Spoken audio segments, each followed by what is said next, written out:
people, Blake you'll from the sure Mean smell Dad good channel. today. What I'm doing today is, you've seen the title, When I it's mentioned Zombie you were the Fest crowd zombie Evans in City. Night, I mean, he knew Now, Russell Striner and Wait, with we us did. is Oh yeah, yeah. Hold on a Matt, minute. Mean Hey, buddy. Dad Mean and Zip. Huh? And, We have a lot of ideas Hey, buddy. to use Zombieland. at Park here. Yep. Where do you get shots at the Some of them, cemetery? Oh, yeah. Some of them are in the I works, have that and under some so of it them are doesn't just blow kind away, of in the Blake. planning Oh. stages. I have a We lot of just things that I recently got done a nice today asphalt at job the on Zombie basketball Fest, court so down let's there. start off with this. Kind of opens us up to Look. do some things like maybe You take explain the it. Nice ball shot of court. Lori Blake. Cardell. We're certainly It's slow. working to renovate and revitalize our swimming pool. Just saying that. But Right, there's a you lot said of it. things No that wonder we those would like bees to are attacking me continue to today. do here. The And one of the announcer interesting things we That was do my in the middle of desk. winter, in Look at February, this we candle. have what they filmed call that. the Chili Open. And this which candle is going to 9 be holes of used for golf my 3 in a.m. the middle thing of the tonight. winter, Like, what do you hopefully think's in the a couple best thing inches you of got? snow. We have Oh, a lot of fun autograph. doing Oh, that. yeah, the People autograph. show up in the Yeah. middle of the winter. We have this big And pavilion Mean Dad's enclosed gonna up help in me this do my mound 3 with a.m. heaters in there. challenge. Tonight. And we serve chili We're gonna and do hot 4 coffee and hot challenges. chocolate and The Blake, bloody. tell come the down and people about partake these actors in that the, you met today. That's what they Chinese want to hear. auction. And, Blake, we you have met lots of things offered Gary to, Clark, take a chance who on. played Steel And we in get Day out of the here and play Dead. 9 holes of You golf played. all You over met Midco Park Richard in Sherman, the right, snow. Jeff? Is that his name? And if Richard you're a Sherman? golfer or you're not a The golfer, actor that played you might Howard come out and have a lot Sherman. of fun. Bring Howard. the I family. think I might have been calling him And, Richard. I don't know. we hit these little practice balls all over the place. We Howard about 5 Sherman, minutes who until we have played. this question and answer session. You met And, Lori so Cardell, we'll get set who up was for just that, crazy and, about you, I'll who turn was the mic lead over actress to, in Day of the Dead, of our course. representative You met the actor that played Miguel in Day of the Dead, Antone. Celebrities and get things Antone. underway. Jeff. What's his last name? In just about Antone? 5 minutes. Anthony. Anthony or Antone. He would have used Anthony. And of course, Blake met another legend, Russell Striner, the actor that played Johnny in Night of the Living Dead. And you know, Anton was in And the Night machete He was in zombie. Night Riders. And he was in Night Riders. Remember, do you know I know who was? he is in that, yeah. You Yeah, we I know that needed- movie We pretty. needed Mr. Joe Pilato out here. Where is Joe Pilato? Yeah.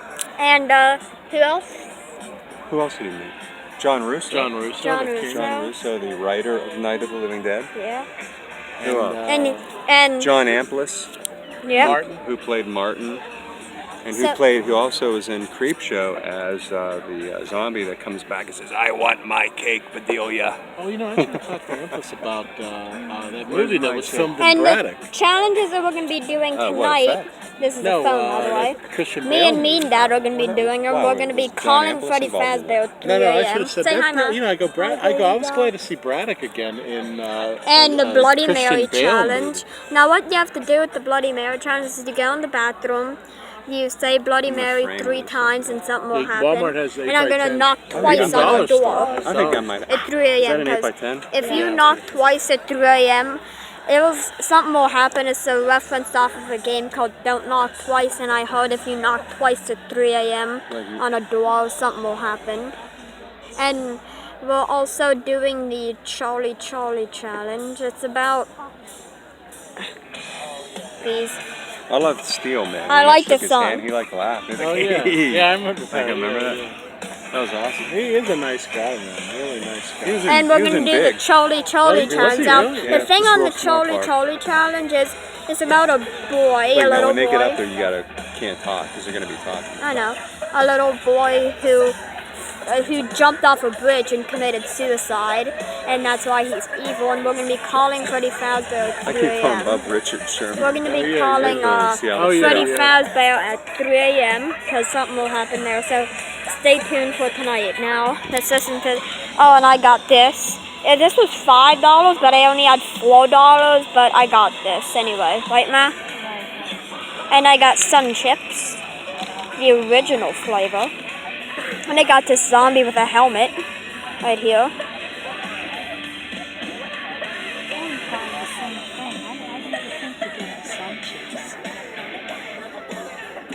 And this little dude right here, he glows in the dark apparently, but you can use him as a finger I got puppet. a question. I have a Pause. feeling Lori Cardell might see him in the crowd and maybe ask her He has a brain what right was there. Joe Pilato like to work with? What was it Right. like to work with Joe Pilato? And he has like a little brain right there. Everybody has a brain. Hope so. I have. No, maybe ask her like. Oh yeah, that's not a good question. I was gonna say, what's it like? What was it like having your father in Night of the Living Dead? Now that's not. That's about him more than her, you know. Okay. No, I don't know about the question. I mean, I don't know. We're gonna be using this Think for of a 3 a.m. challenge. It's like Now, a why red don't you ask the light. question? I mean, we're almost kind of like too friendly with her to ask questions. Oh, it's too You know bright what I'm out to saying? walk. Like, I'll show you because we're tonight real at 3 close a.m. to her Let me inside. save the Yeah. battery. Well, I might ask Richard. Okay, Sherman, let's just or listen Howard to the Sherman. song. Oh yeah, but I don't know. I mean, you could just say. Pretty much everything. Oh look, about Lori these movies. Cardell's going up there now, honey. Oh, okay. Is Lori Cardell? Yeah.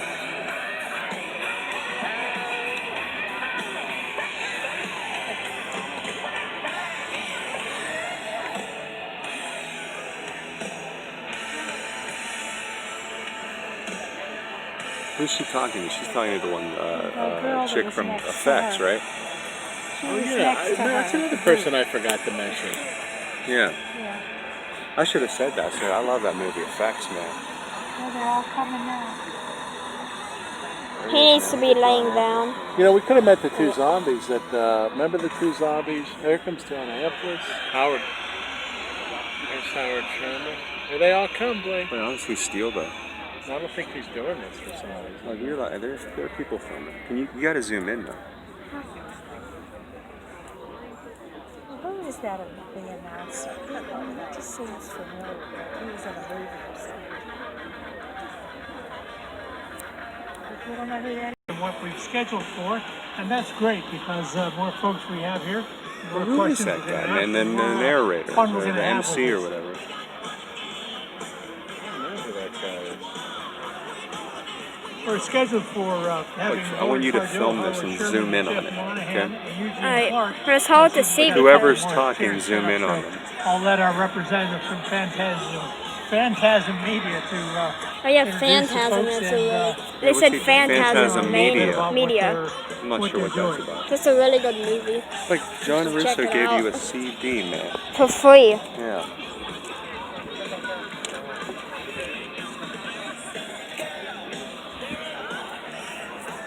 Wow.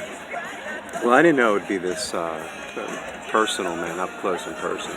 That's amazing. I thought this would be it, like they'd be up on the okay. stage, and that's the only time we'd get to see them. I mean, I wasn't sure either, but that's why that Dawn of the Dead thing would have been amazing. I mean, to meet Scott But I Ryan, bet you more fingers people were crawling up for up. that, man, wanting to meet Ken Foree and stuff. Ken Foree, Roger, Franny. Flyboy wasn't there, but Why wasn't you there? Can you film? Nah, I want you to film, but My arms are getting tired. well, just take a break. Don't film right now. Take a break and then. Okay. singing, which is bad. So I don't know how this is going to work. Mr. John Amplis played Day of the Dead. Hey, you gotta kill the music, man. Oh yeah, I think they're killing it. There you go. Thank you. All right. Hey guys.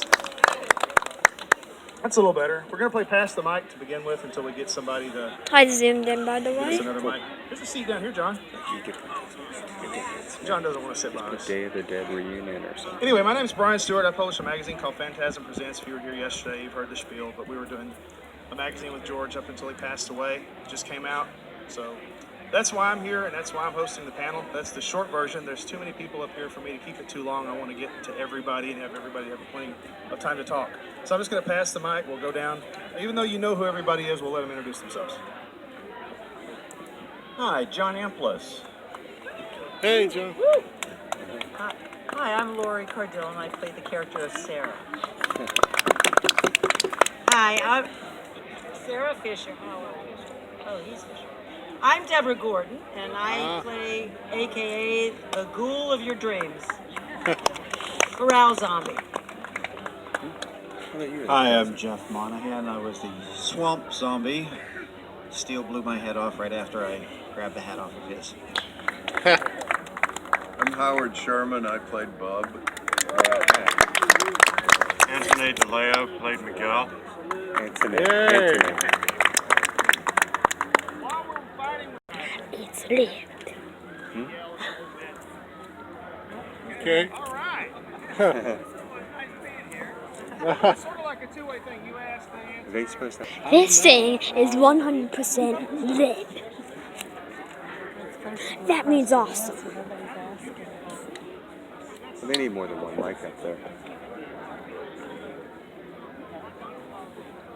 The question is how did I get involved in the film? And I auditioned.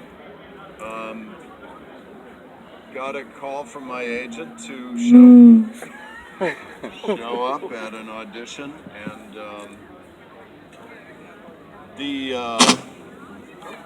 it was weird because Bub didn't really. He was only a couple of lines in the script.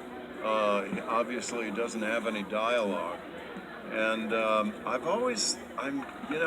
regretful that I never asked George this question, because I always thought that the reason why I got cast in the film was that the audition was on tape. It was on videotape. George was not present, and it was just me and the casting director, and one of the scenes that I knew that they were going to look at in the audition was Bub eating when he's given a bucket of marine, chopped up minced marine. And I took the liberty of bringing with me a turkey leg. And I didn't tell the casting director, because sometimes casting directors tend to be very conservative, and if it's not part of the routine, they just say no as a knee-jerk response. So I didn't tell them. And when the moment came for me to eat the marine on camera, I whipped out my turkey leg and I just plowed into it, and tendrils were dropping out of my mouth, and it was really bloody. Yeah, just a quick follow-up. You mentioned that there wasn't a whole lot of Bub on the page. How much of it was created Sorry on the about that. There flyer? was a Did you bee guys work attacking me. together, or was it all It was as you actually on shot? my ear. Well, the thing is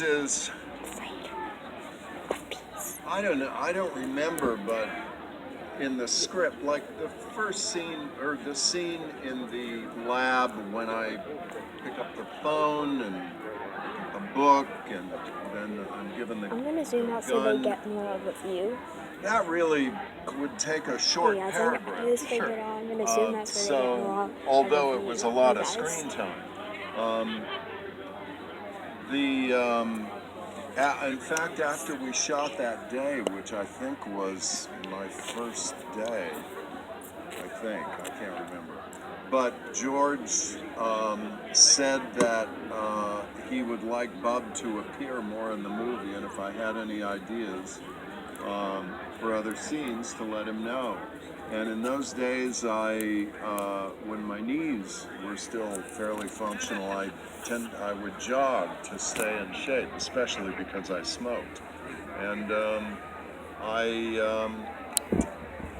would always, Walkmans had just been invented, and I would run to music. And one day it occurred to me, I wonder what Bub would think of music and headphones. And I didn't really think of a scene particularly, but I said to George, the idea occurs to me that what would Bub make of headphones? And he dreamed up the scene of the doctor teaching Bub to push the button, and so that's how that came to be. I was actually going to ask about that. I remember we discussed this with George in Texas. And who decided what Bub was listening to? Oh, on the last day after we were on my last day, we were saying goodbye, George asked me, he said, "So what do you think you're listening to, like Zeppelin?" And I said, no, I think it has to be classical. I suggested either Mahler or Beethoven, and he went with Beethoven. Nice. It's on the screen. How did you get involved in the movie? I had heard that they were looking for extras, and it sounded like something exciting to do. So I had signed up at Fort Pitt Boulevard, went in, and didn't know what I was getting into, but I met a lady there, and she signed me up. I went in the first day. I was just painted blue and put down a mine shaft, and we were supposed to. I think the attack. Sounds like a you were great doing, job. wasn't it? Yeah, it was great. We were supposed to come and say. Come down here. Come take a chair. No, it's fine. Don't yell at me. You just man. want to stand up and be more important? That's cool too. I'm not a child. I'm gonna fucking rail on you, man. You better You lay got some more off me. questions in the crowd, guys? Okay. No, I'm good. I'm good. Yes, sir. In that scene Here, you where do this, man. Lori, where you chop Sure, off, fucking do it. Can you come a little closer? in the scene where Lori chops off Anthony's arm, whose idea was that? After I say a quick thing about that, it was really hard for Tim, and he'll tell you all about it, but I remember when we did that, what I loved when I saw the movie, that George had the courage to go tight into that shot. I mean, that was unbelievable at that time, to be that brave. You know, you didn't really see a lot of that stuff. He went right into the, where he cut it. But a lot of you must know the story, but the first day that we shot it, it's one take thing. It's a one take thing, just like the wall with the hands coming out. And when we were all set up for it, and I came down with a machete, and it bounced right off. It was made, I don't know, it was not made out of what it was made out of when it went through. It was made out of wax the second time we did it. But we had to wait till they rebuilt it. But the first time it just like bounced off. That was kind of funny. But Tim did a great job. I wanted to tell you about it because it's interesting how they did it. So what am I? About losing my arm. Well, it's the genius of movies. I was lying on the ground with a hole dug underneath me. I guess this was, and my arm was behind me in this hole, and so I didn't feel anything. But the bouncing arm was truly funny. I wonder if they have outtakes of that. But I know that Somewhere. Tim was lying on his, because it was so cold there, he was lying on his back for a long time on this really cold, wet. And everybody was kind of provoked, I think, at that point. Yeah, we were. And Yeah, they there would give was- us blankets, and it was like fun. Yeah. That was a cool That's about event. it. Yeah. You joined us a little late. We went down the row and asked everybody how they got involved. So do you have a story about how you got involved? When I was coming out of prison, no. I think it was because I had been involved in previous You got a better view. Night Riders in and front of me. Creepshow. But yeah, that's how. Night Riders. Somehow I had auditioned for Night Riders, and I was cast as a courier actually, and but I was working full time, and it was just going to be I would have had to have quit my job, and I decided not to. But George knew I was a magician, so I became the true magician in Night Riders. And then that just led to the other films.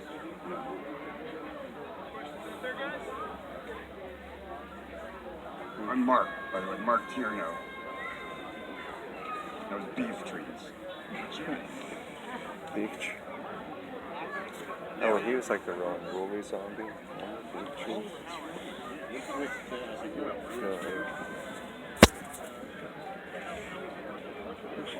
The question is, how was it working with Richard Liberty? Yeah, I think I was talking about this in Texas, wasn't I? Yeah. Well, Richard is a lovely guy and very, passionate into his role. However, his energy was quick. He was a guy that had very quick energy. And when we were kind of making up the scene of him, of the doctor teaching Bub how to work a tape recorder, I guess George had just said, wave your finger and push the button, and he'll show him how to do it. And Richard, in characteristic fashion, just went. He allowed all of that to happen, which sometimes did. But I think to start, you need to hold on to what the playwright or the screenwriter says. And I've done these before where, you know, someone has explained to me, oh yeah, I took the script and I rewrote it. I felt this was more how my character should be. And you're like, and you hear people, they do that. And this sounds like much more appropriate acting. I think so. I think that mostly all of us, you know, really stick really strictly to the script quite a bit. But I ended up doing a couple more films with George, and I worked with some actors who weren't necessarily of that mindset. Which films were they? Bruiser and The Dark Half, and so I know that there were other actors in that in those films that would sometimes want to go off on a riff and improvise and do things, and he was always really amenable to that, and they would go off and it would work or it didn't work or whatever, but he was always willing to allow people to try anything, which I thought was I really appreciated as well. And that might have kept for a lower stress environment. Let the actor have their little moment. Well, it's not going to make it in the film, but you got to have your say and we can move on. Right, and sometimes I did a scene with Peter Stormare and Bruiser, and he would change things like every single take, and amazingly, but some of it was not usable, but he would find certain things because he would take off on different tangents. So, but the thing with my point is that George was allowing the actor to do what they wanted to do as well. So I think all of us come from theater, so we stick right to it. But if somebody wanted to try things, he was open to that, which was great. I wanted to ask Jeff, how do you feel? Because Jeff has written a bunch of scripts, he teaches, he's produced films, and how do you feel with that? As a writer, I really think that if I've written it, I want at least let's give that a shot. So let's do it that way. But since I've directed and things as well, if somebody wants to try things within that framework, that's also fine. It's not really comfortable for me to say, I don't like that, let me bring the character to me, and as you say, change things around immediately. So I think you have an obligation as an actor to fulfill and to fulfill the intention of the writer. But once you've done that, if you're shooting, to try things and have readings and see if this works, and sometimes I think as a writer, you'll write something and it will always look great on the page. It'll always look terrific. But then you have a reading, and it just doesn't sound right to the ears. So it's always a process with that too. But sometimes I would imagine changing that one small moment when you call back to it later in the film. Suddenly, this scene in that moment may work better, but it ruins this scene if you start monkeying too much. Yeah, it really it's has all to. one thread.